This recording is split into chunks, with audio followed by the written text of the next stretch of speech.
Салам алейкум, кандайсыңар, Майк Тайсондар. Мына Фрунзе ТВге подписка кылып коела. Өзүм мүкөлөрүм болот районовский. Красавчиктер жазылып коела. Жөнүнө көрүп алып, анан жака кетип калбай. Көргөнгө жараша лайк басып, коммент жазып, жазылып. Все, давайте. Бир келчи.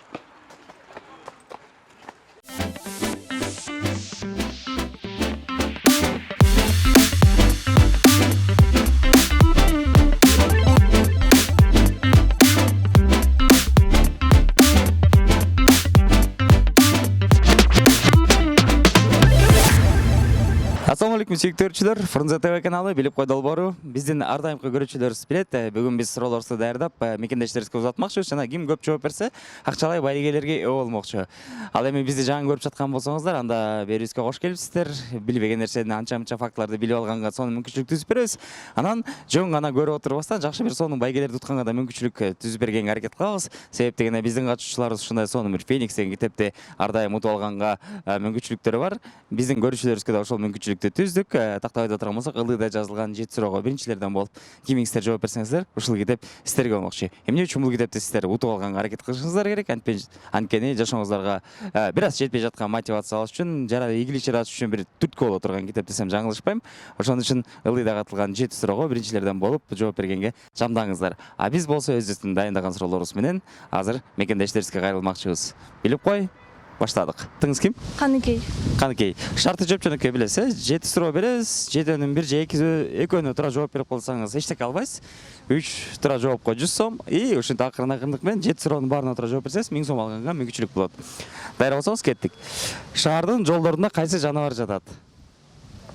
Логикалык суроо. Шаардын жолдорунда кайсы жаныбар жатат? Биз ал нерседен басып өтөбүз. Жаныбардын аты менен аталган. Полоскалар менен. Билбесеңиз кийинки деп койсоңуз болот. Кийинки бар. Зебра болчу. Унутуп калса. Зебра. Туура. Зебра. Зебра, туура. Логикалык суроо. Машина айдасаңыз билесиз. Биз деле ошонун жанында эле турабыз. Жаныбарлар. Шаардын жолдорунда кайсы жаныбар жатат? Логикалык суроо берип атабыз азыр. Жаныбызда эле турабыз. Зебра. Зебра, туура. Кайсыл жаныбардын аты менен атап койгон переходдорду өтө турган? Толстой. Жок, жаныбардын аты менен.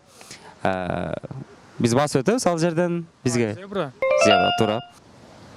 Кайсы жаныбардын аты менен атап койгон ошо өтмөктөрдү? Полосалар болуп кеткен. Зебра. Зебра, туура. Польшанын Борбор шаары. Польшанын Борбор шаары. Билбейм байке. Польшанын Борбор шаары. Билбейт экенмин. Варшава. Билбейм. Варшава экен. Варшава. Туура. Польшанын Борбор шаары. Билбейт экенмин. Варшава. Этот сейчас забыл. В там кастан башталат. В? Если честно, забыл. Варшава. Калкынын саны боюнча биринчи орунда турган Европа өлкөсү. Эң көп калкы бар. Канада. Европа өлкөсү. Европа? Европада. Биздин коңшу өлкөлөрдүн эле бири. Это 146 миллион калкы бар экен. Индия. Европада Индия. Подождите сейчас. Кеңиз акыркы мүмкүнчүлүк берели. Европада, Европа өлкөлөрүнүн арасында эң көп калкы бар. Коңшу өлкө, биз алар менен ар дайым кызматтабыз. Кызматташып жүрөбүз. 146 миллион калкы бар. Территориясы боюнча эң бир чоң өлкө. Россия? Туура. 146 миллион. Варианттар жок, бирок подсказка берейин. Бизге жакын эле жайгашкан өлкө. Территориясы боюнча да аябай чоң. Кытай го дейм. Кытай Европага кирбейт да. Европага кирбейт. Европа өлкөлөрүнүн арасында Кытай дүйнө жүзү боюнча биринчи орунда. Ал эми Европа боюнча Россия. Кичине подсказка берип коеюн. Жакын эле жайгашкан өлкө бизге. Туура. 146 миллион адам кичинекей территорияга сөзсүз түрдө батпаса керек, ошон үчүн территориясы да чоң. Европага Россия кирбейт да туурабы? Кирет? Анда Европа. Россия. Россия, туура. Европа. Европа өлкөсү 146 миллион халкы бар. Жакын эле бизге. Европада. Бар. Россия. Россия, туура. Территориясы да аябай чоң. Биздин коңшу эле өлкөлөрдүн бири. Россия. Россия.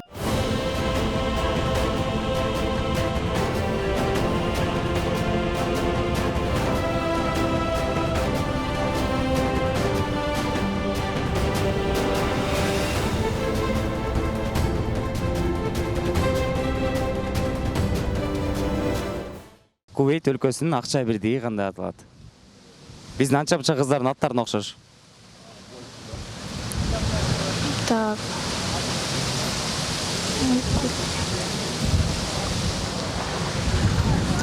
Кийинки динар деп аталат экен.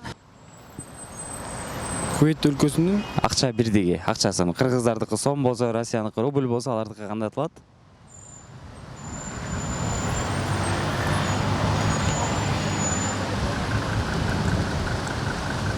Кыргыз кыздарынын анча мынча аттарына окшош. Кырчы бар, Акулова деген ошол сыяктуу, Динара деген сыяктуу. Эсип билбесеңиз, кийинки суроодо эле. Кайсы өлкөнүн? Кувейт. Биздики сом болсо, Россияныкы рубль болсо, Кувейтте кандай аталат? Динара деген кыздын атына окшош. Тилек каршы доллар эмес, динар экен. Дирхам. Жакшы келет ушу д тамгасынан эле, бирок башкачараак. Динар. Динар, туп-туура. Бизде сом болсо, Россияда рубль болсо, аларда кандай аталат? Кувейт болсо. Кувейт. Тоже билбейт экенмин. Динар деп аталат экен. Драхма. Драхма? Башкачараак. Кувейттики башкачараак. Анча-мынча биздин кыргыз кыздардын атына окшошуп кетет экен. Динар? Космоско учкан иттердин аты. Космоско биринчилерден болуп учкан. Иттердин аты Белка жана ким дегенсиз? Белка жана экинчисинин аты. Экинчисинин аты анда билбейт экенмин. Адамдар учелекке чейин биринчи жолу космоско иттерди учуруп көрүшкөн экен. Аттары? Аттары. Аны мектепте да өткөнбүз. Балким башында бирөөкүсүнүкүн айтып берип коеюн, экинчисин балким силер табасыңар. Белка жана кыздарга вообще эле подсказка берейин. Белка анан кыздардын колготкасынан кете берет. Стрелка? Лайка. Лайка. Пароласын айтып атасызбы, аттарын сурап атабыз. Экөө учкан, экөөнүн аты. Билбейт экенмин точно. Белка и стрелка. Унутуп калыпсыз. Мектептен өткөнбүз. Белка жана собака. вот ошол аттары. Белка и стрелка. Белка, стрелка, туура. Кофе жасаган адамдын кесиби кандай аталат?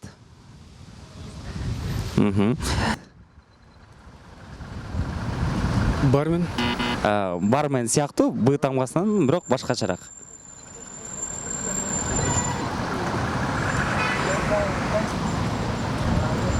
Мында билбейт. Муну жаштар жакшы өздөштүрүшкөн, билишкен. Кофе жасаган адамдардын.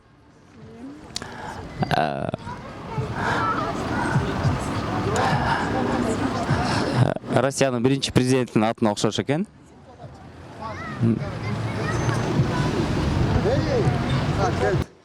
Кофе жасаган адамдардын. Эгер өмүрүңүздө таптакыр угуп калсаңыз, анда таба албайсыз эле дейм. Эгер хотя бы кулак учу менен угуп калган болсоңуз, анда бир багыт берип коюн. Эми Россиянын биринчи президентинин атында эле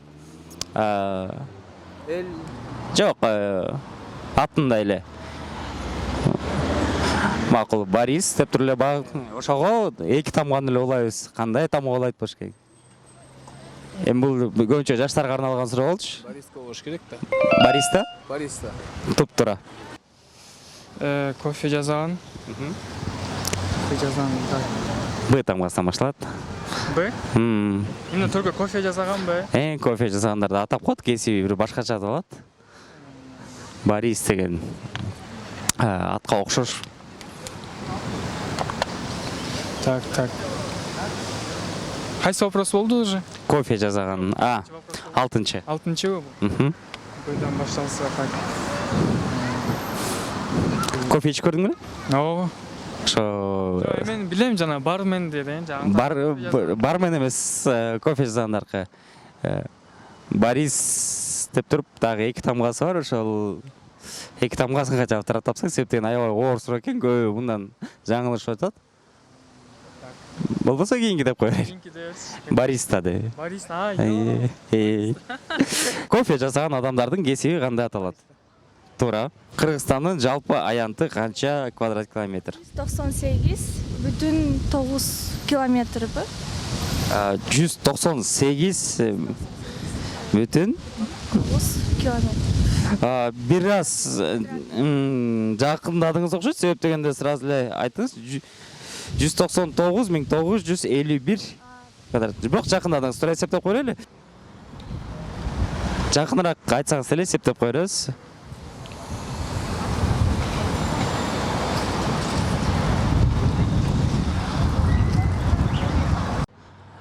Канча чарчы километр деп ойлойсуз? Жакыныраак келсеңиз деле, жакыныраак айтсаңыз деле, туура эсептеп коебуз. География мен чоң көп. 6700 болуш керек. 6700 бе? Тилекке каршы бир топ эле жок. Тилекке каршы. Жок. 199,951 километр экен чарчы. Общий аянты канча квадрат километр? Квадрат километр, так. Блин, точно билбейм. Жакыныраак айтсаң эле санап коебуз. Себеп дегенде точно табыш бул нереальный эле болуш керек. Общий территориясы. Общий алганда. 800. 20 километрге жетпейт. Жок, бир топ эле көп. Это площадь Кыргызстана, да? Площадь Кыргызстана. Общая площадь. Жакыныраак айтып койсоң деле, в принципе, эсептеп коебуз. Сейчас. Аябай жакшы келе атасың. Ушул суроого хотя бы окшошуп койсоң 500 сом аласың. Даже так, да? Сейчас. Оштан Бишкекке чейин болсо. Общий айланасы общий. 5000 квадратный километр. 5000ден өтө эле көп. Даже я тебе скажу 200ге жакын. 200ге жакын. 180 тогда. Так. 199,951 километр экен. Эки туура жооп деп коелу. Россияны таптыңыз. Мында жана аянтты жакындаганыңыз үчүн албетте санап коебуз, себеп дегенде так маалыматты көбүбүз эле унутуп калганбыз. Эстеш деле кыйын болуш керек. Ошон үчүн сизге мүмкүн болсо акчалай байге болбосо да мындай бир сонун китеп тапшырып коелу. Катышканыңыз үчүн чоң рахмат. Рахмат. Эчтеке эмес. Макул. Эчтеке эмес. Катышканыңыз үчүн чоң рахмат. Бул болсун, куттуктайбыз. Анча-мынча жерден биз жардам бердик, бирок канча дагы 3 суроого жооп бердиңиз. Ошон үчүн мынакей 100 сом акчалай байге сизге. Анан сиз үчүн мындай сонун Феникс аттуу китебин тапшырабыз. Сизге бир сонун ийгиликтер жаратканга түрткү боло турган китеп деп айтсак жаңылышпайбыз го дейм. Мелиңиз катышканыңыз үчүн чоң рахмат. Жакшы отуруңуздар. Эркинбек беке куттуктайбыз. Жалпысынан 5 суроого туура жооп берипсиз. Эми чын-чындап келгенде биз Кыргызстан аянтын туп-туура эч ким таба албай атат. Жакындагандарга эле эсептеп коюп атабыз, бирок сиз андан бир аз алыстап кеттиңиз. Анан белка и стрелканы унутуп калыпсыз, Калганын баарына туура, ошон үчүн 5 суроо үчүн 300 сом. Бул сизге жана катышканыңыз үчүн чоң рахмат. Так, Зебра. Россия. Эки болуп калды. Хотя бы дагы биринө туура жооп берип койсоң 100 сом алмак экенсиң, бирок эчтеке эмес. Достор, өзүңүздөр көргөндөй Сулайман Варшаваны таппай калды жана эми албетте Кыргызстандын жана Кыргызстандын жалпы аянты канча экенин бир аз кыйналды, бирок жакындаганга аракет кылып көрдү. Канчада 5 туура жооп бергениңиз үчүн 300 сом сизге. Анда аны еще комплект катары мындай сонун китеп алып койсоңуз болот. Феникс деген китеп сизге бир жакшы мотивация берет, жакшы бир дем күч берет деп ишенебиз. Мелиңиздер. Мынакей достор, өзүңүздөр көргөндөй анча-мынча биздин катышуучуларыбыз жакшы бир акчалай байгеге ээ болгон болсо, анча-мынчалары тилекке каршы эчтеке болбой калды. Бирок ал эң башкысы эмес, эң башкысы биз ар дайым айтып келебиз. Биздин көрүүчүлөр билбей жүргөн фактылар болсо, ошолорду билип калса, биз үчүн бул чоң жеңиш деп. Себеп дегенде, билип кой долбоорунун эң башкы максаты бул билим берүү багытында болмокчу. Ошон үчүн ар бир чыгарылышты калтырбай көргөн болсоңуздар, сиздер жашооңуздарда бир нече пайыз болсо дагы билимиңиздер жогорулайт деп кепилдик бере алмакчыбыз. Ушу менен биздин бүгүнкү чыгарылыш соңуна келди. Ал эми биздин жалпы көрүүчүлөрүбүзгө дагы бир жолу эсетем.